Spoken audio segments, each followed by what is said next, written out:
इस सदी की सबसे बड़ी महामारी के दौरान उत्तर प्रदेश विधानसभा चुनाव का एक कार्यक्रम प्रारंभ हुआ है।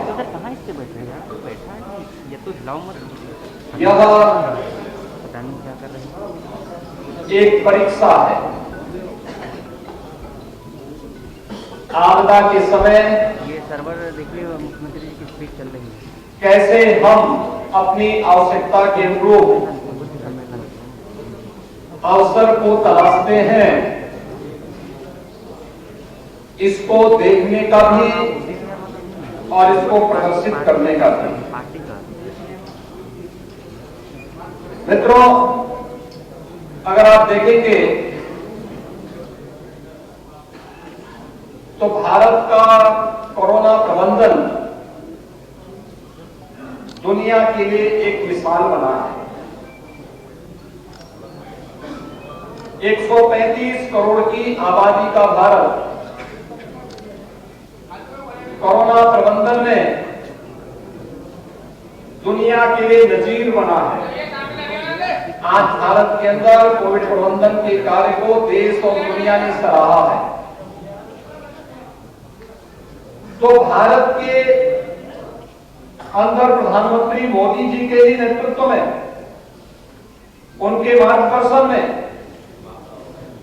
उत्तर प्रदेश ने देश के अंदर बेहतरीन प्रदर्शन किया है। उत्तर प्रदेश की आबादी देश के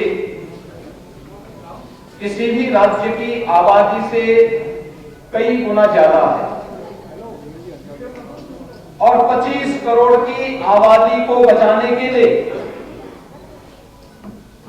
उत्तर प्रदेश के अंदर सामूहिक रूप से हम लोगों ने शासन, प्रशासन, हेल्थ वर्कर, कोरोना वॉरियर्स, जनप्रतिनिधि और समाज के सहयोग से एक बेहतरीन मॉडल खड़ा किया। उसकी देश में भी और दुनिया में भी सराहना हुई। आज वही कारण है कि पहली और द्वितीय लहर में बेहतरीन प्रदर्शन के बाद तीसरी लहर के दौरान भी उत्तर प्रदेश कोविड प्रबंधन के क्षेत्र में अग्रणी भूमिका के साथ लीड कर रहा है। आज जब मैं आपके बीच में यहां पर आया हूं तब देश के अंदर 160 करोड़ लोगों को वैक्सीन की डोज और उत्तर प्रदेश के अंदर 24 करोड़ 54 लाख से अधिक लोगों को वैक्सीन की डोज उपलब्ध कराई जा चुकी है। ये वैक्सीन की डोज कोरोना से बचाव का एक मंत्र है, एक कवच है। कोरोना का बचाव का एक कवच और सबसे बेहतरीन वैक्सीन भी भारत के अंदर दी है प्रधानमंत्री मोदी जी के मार्गदर्शन में हमारे वैज्ञानिकों ने। दुनिया में उसकी डिमांड है। फ्री वैक्सीन, सबको वैक्सीन, पर्याप्त वैक्सीन। जिन लोगों ने वैक्सीन नहीं ली है वे वैक्सीन जरूर ले लें। थर्ड वेव दूसरी वेव की तरह खतरनाक नहीं है, लेकिन सतर्कता और सावधानी का आवश्यक है। उस सतर्कता और सावधानी का पालन करते हुए अगर हम कार्य करेंगे तो भाइयों बहनों, कोरोना का थर्ड वेव का जो ओमिक्रॉन नाम का वेरिएंट है, यह इस बात को साबित करता है कि कोविड हारेगा और भारत जीतेगा। भारत जीतेगा, ये भारत के प्रत्येक नागरिक का सामूहिक दायित्व है और इसलिए कोरोना की गाइडलाइन का पालन हम सब मिलकर के करें, यह हम सब की प्राथमिकता होनी चाहिए। दूसरा, मैं आया हूं उत्तर प्रदेश विधानसभा चुनाव पर बात करने के लिए। भाइयों बहनों, आप सभी समाज के प्रभुत्व वर्ग से जुड़े हुए हैं। आपकी अपने फील्ड में अपनी भूमिका है। आप जैसी राय रखेंगे समाज उसके अनुसार धारणा बना करके आचरण करेगा,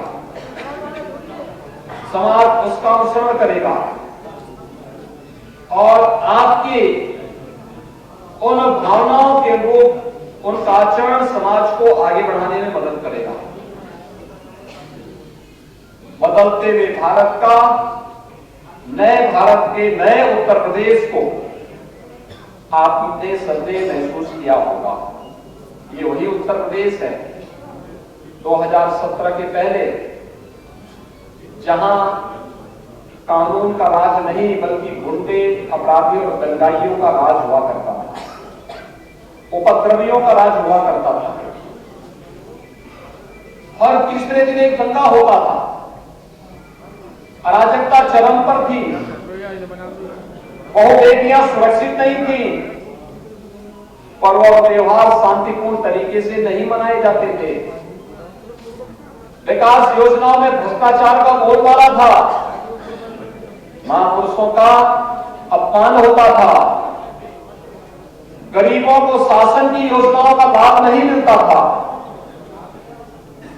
भाइयों बहनों, सामाजिक न्याय तो वो है जो पंडित दीनदयाल उपाध्याय जी ने कहा था, अंत्योदय का नारा ही वास्तविक सामाजिक न्याय है, जिसमें समाज के अंतिम पायदान पर बैठे हुए व्यक्ति तक शासन की योजनाओं का लाभ पहुंचना।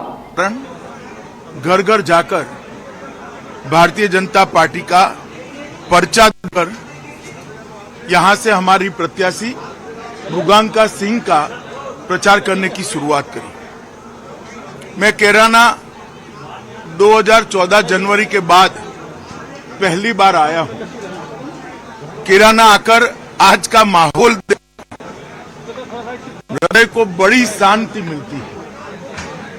उत्तर प्रदेश में 2014 के बाद देश के प्रधानमंत्री नरेंद्र मोदी जी ने उत्तर प्रदेश के विकास की धुरा को अपने हाथ लिया। 2017 में भारतीय जनता पार्टी की सरकार बनने के बाद योगी आदित्यनाथ जी मुख्यमंत्री बने और उन्होंने विकास की गति को और तेज किया।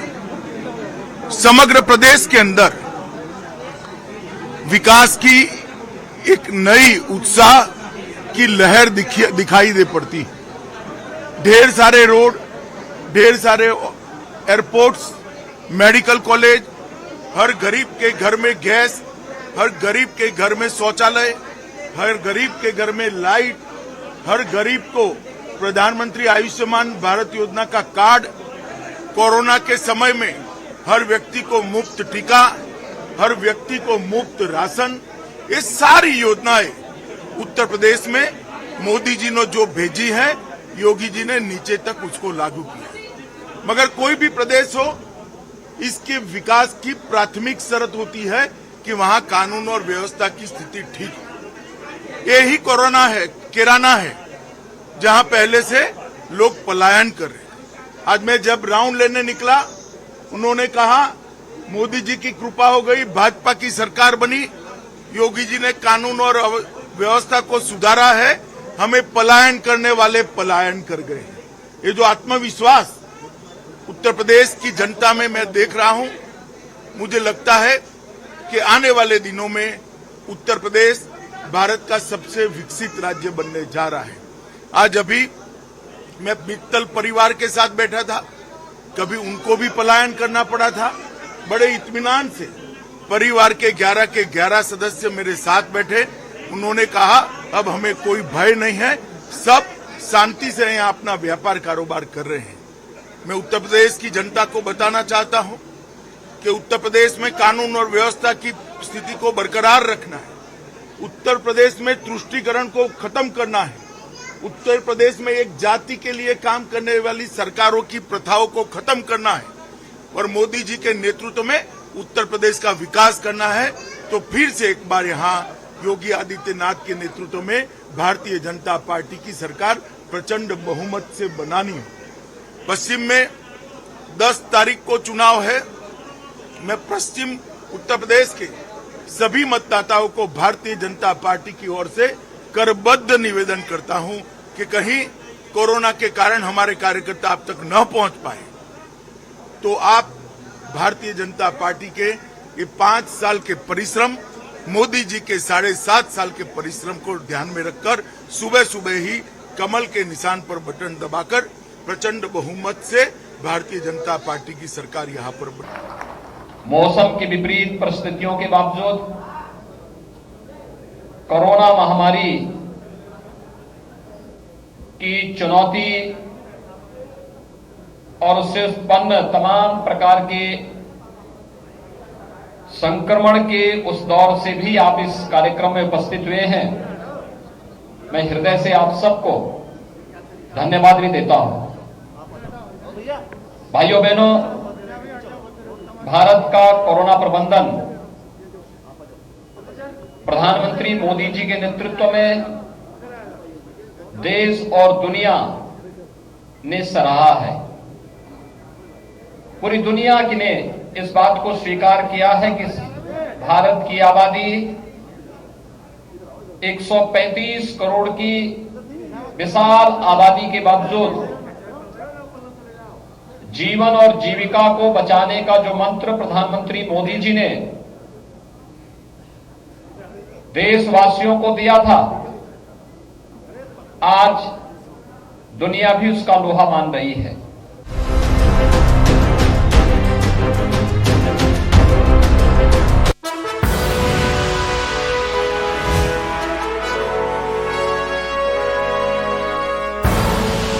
आप देख रहे हैं के न्यूज, खबरों का सारथी। कोर्ट कचहरी के ना लगे चक्कर,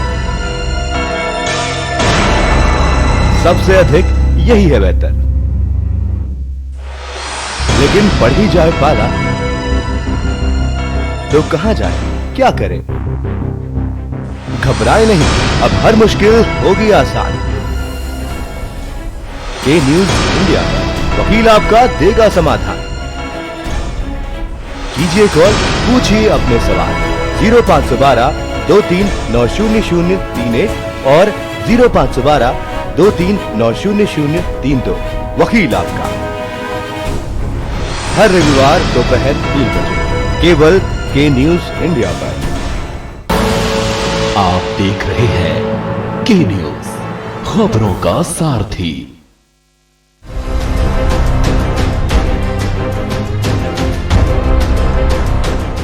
मैं आज भी मुद्दों पे खड़ा हूं और घसीट के पंजाब के उत्थान के मुद्दों की ही बात करता हूं।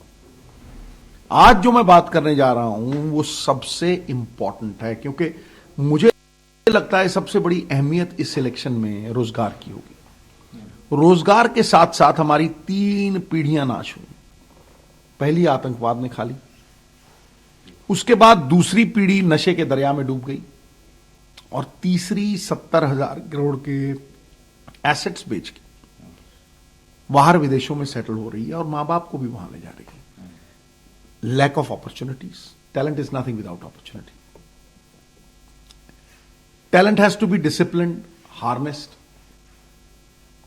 घोड़े को लगाम लगाओगे, काठी रखोगे, तभी वो मंजिल तक पहुंचाएगा ना, नहीं तो गिराएगा। इसलिए हमने एक होलिस्टिक,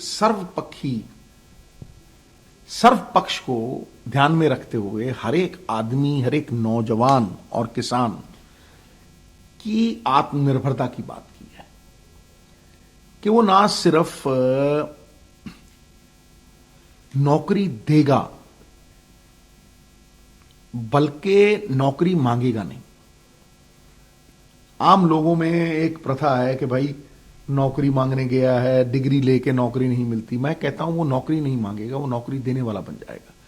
एंटरप्रेन्योरशिप, स्पोर्ट्स के साथ उसका कनेक्शन, और सरदार मनमोहन सिंह की जो सोच है कि एक ही तरह की स्पेशलिटी किसी किसी रीजन में होती है, वहां की सॉइल के टेस्ट होते हैं, बड़ी लंबी रिसर्च से ये मॉडल बना है, ठीक है कि नहीं? और वो हमने इस चीज को मद्देनजर रखते हुए एक ही जगह की जो स्पेशलिटी है, जो उनका इतिहास है, जो उनकी लेगेसी है और जिस तरह के लोग वहां बिजनेस करते हैं, वो एक ही तरह की स्पेशलिटी को मद्देनजर रखते हुए उस तरह का क्लस्टर वहां पे, चाहे वो 500 बिजनेस हाउसेस का हो, चाहे उससे ज्यादा हो, उनका एक मल्टीपल प्रोंग्ड अप्रोच के साथ सोल्यूशन बेस्ड क्लस्टर, ये सरदार मनमोहन सिंह ने सोच ला के खड़ी की थी।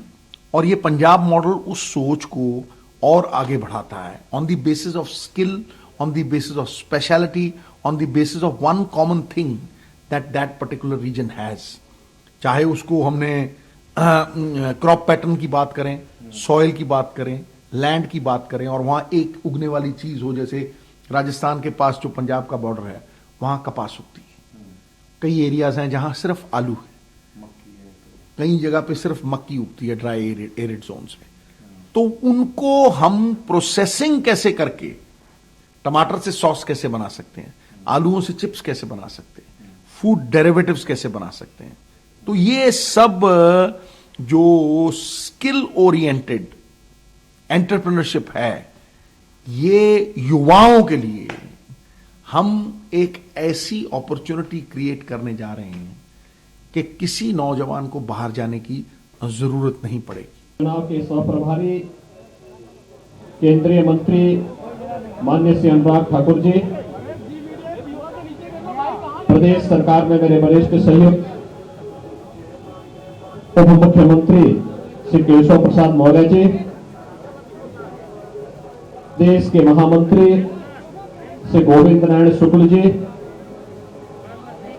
और उपस्थित सभी भाइयों बहनों, मीडिया के मित्रों, भारतीय जनता पार्टी 403 विधानसभा क्षेत्रों में आज अपने चुनाव प्रचार अभियान को इस बैन के माध्यम से आगे बढ़ाने के एक नए कार्यक्रम को लॉन्च कर रही है।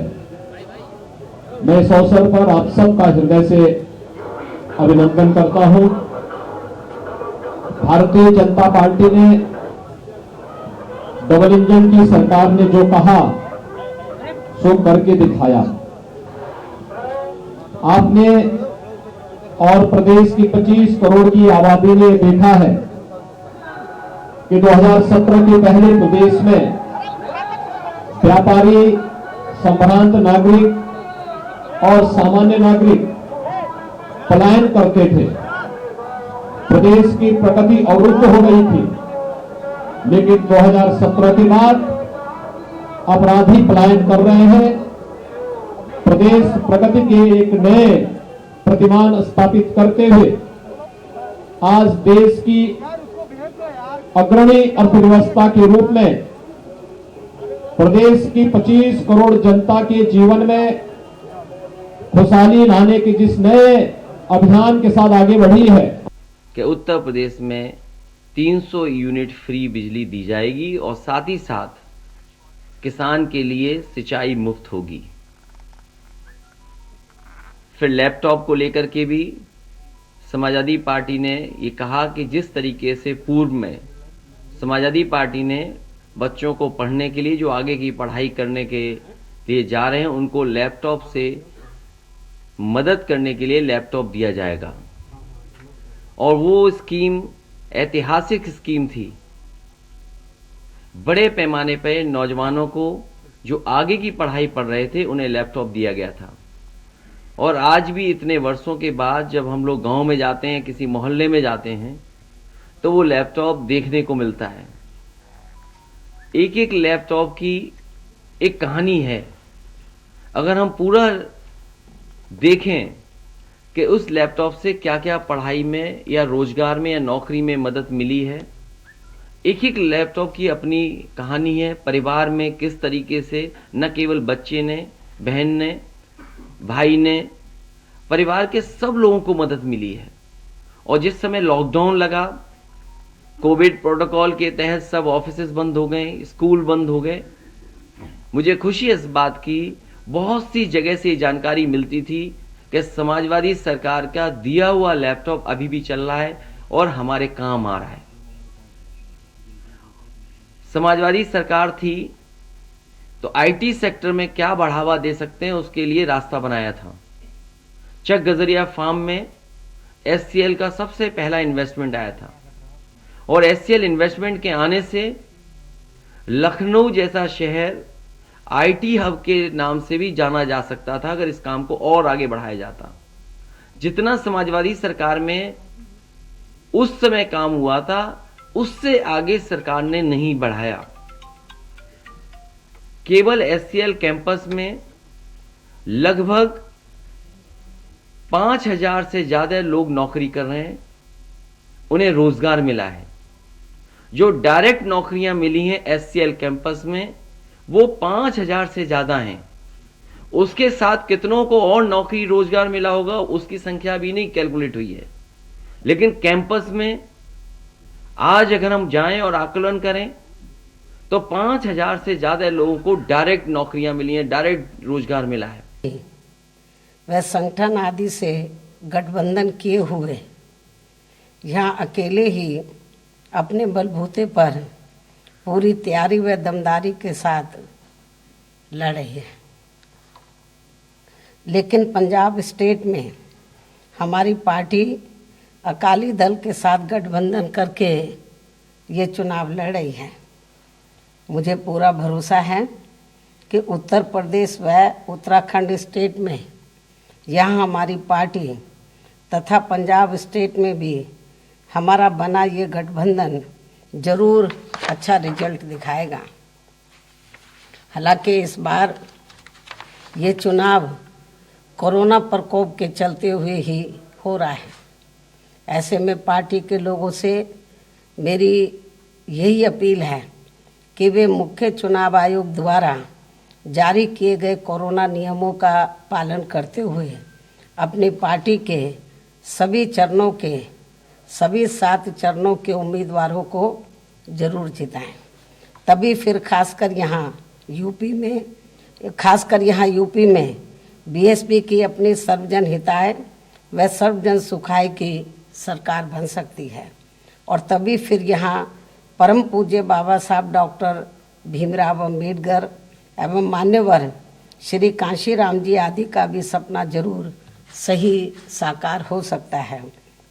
इस उम्मीद के साथ ही अब मैं यहाँ यूपी की अपनी पार्टी की दूसरे चरण की सूची जारी कर रही हूँ। वैसे आप लोगों को ये भी मालूम है, सूची जारी करने के संबंध में आप लोगों को ये भी मालूम है कि पहले चरण की सूची मैंने अपने जन्मदिन के मौके पर दिनांक 15 जनवरी को जारी की थी। इसके बाद दूसरे चरण के तहत 55 विधानसभा की सीटों पर चुनाव होंगे, जिसमें से आज मैं 51 विधानसभा की सीटों पर बीएसपी के तय किए गए उम्मीदवारों की सूची जारी कर रही हूँ। इसके साथ ही आज मैं अपनी पार्टी के लोगों को पार्टी का एक नारा भी दे रही हूँ, जो इस प्रकार से है: हर पोलिंग बूथ को जिताना है, बीएसपी को सत्ता में लाना है। मैं शुक्रगुजार हूँ इलेक्शन कमीशन ऑफ इंडिया के चीफ इलेक्शन कमिश्नर का कि हमारी उनसे नोटिफिकेशन आने के 2 दिन के अंदर वो हमसे फ़ोन पर बात किए। हमने उनसे रिक्वेस्ट किया कि सर आप कम से कम एक पॉलिटिकल पार्टी को एक विधानसभा में 500 लोगों के साथ फिजिकल रैली करने की इजाज़त दीजिए, पूरा कोविड नॉर्म्स को फॉलो करते हुए। और फिर हमने यही बात को चीफ इलेक्शन कमिश्नर को लिखकर भी दिया। हमने कहा कि फ्री एंड फेयर इलेक्शन का मतलब यह है कि सबको एक लेवल प्लेइंग फील्ड मिले। तो आपको भी लिखकर देना चाहिए था, आपने क्यों लिखकर नहीं दिया? हमने तो लिखकर दिया है और हमको यकीन है कि इलेक्शन कमिश्नर उस पर गौर करेंगे और उस पर एक फैसला लेंगे। अब जब किसी पॉलिटिकल पार्टी को फिजिकल रैली की और पदयात्रा की परमिशन नहीं है तो फिर हमको जो कर सकते हैं वो करना पड़ेगा, ताकि हमारा मैसेज, हमारा पैगाम जनता तक पहुंच सके।